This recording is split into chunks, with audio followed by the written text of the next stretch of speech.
Because the school system will never teach you about money.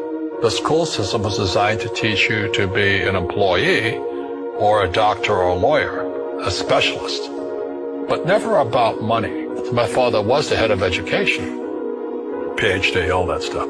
I go home and ask him, said, why don't we learn about money in school? And he looked at me and says, because the government doesn't let us teach that subject. The government tells us what we can teach and what we can't teach. And I thought that was strange. And I said, but aren't we going to school to learn about money? He says, no, your job is to get a job. Poverty is passed on. It's taught in your families.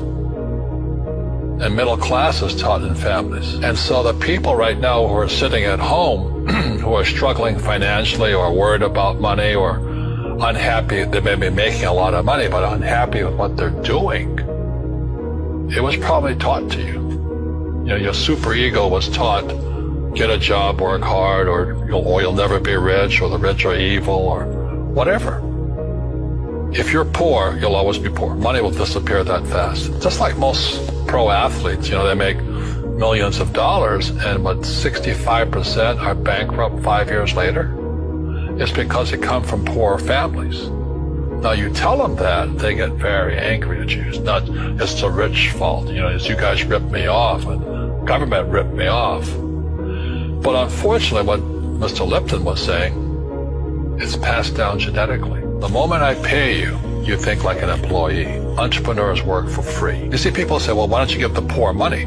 So the only problem with that is it just creates more poor people. Give a man a fish, he fishes for the day, or eats for the day. Yeah, you give a man a fish, you get a lot of people who want more fish. Don't tell people what you know. Right. Keep them poor. Poor will always be amongst us, because it starts up here. It's in their words, and the words become flesh. Well, when they say I can't afford it or I can't do that, they go down. They become what they say. And I meet so many people, I can't afford it. You think I'm made of money? Poor people say, I can't afford it. I can't do that. I don't have time. Because this is an escape. It's an escape. You know what I mean? It's easy to say, I can't afford it. Oh, I'm too tired. Oh, I can't go to the gym. When you could go to the gym. Your rich dad used to say what? How can I afford it? How can I do that? What would it take, or why should I do that? He says a question opens the mind, a statement closes the mind. See, when you say I can't afford it, your mind shuts down, and you become what you say. We'll have fear. To be truthful, we'll have fear. It's just how you deal with it. Einstein said, imagination is more important than knowledge, but knowledge empowers imagination. And what most people lack is real business knowledge, like accounting, like debt, like taxes. You got to know that stuff, but they don't teach it in school to anybody. People who are afraid of making mistakes like they teach in school, they don't ever grow.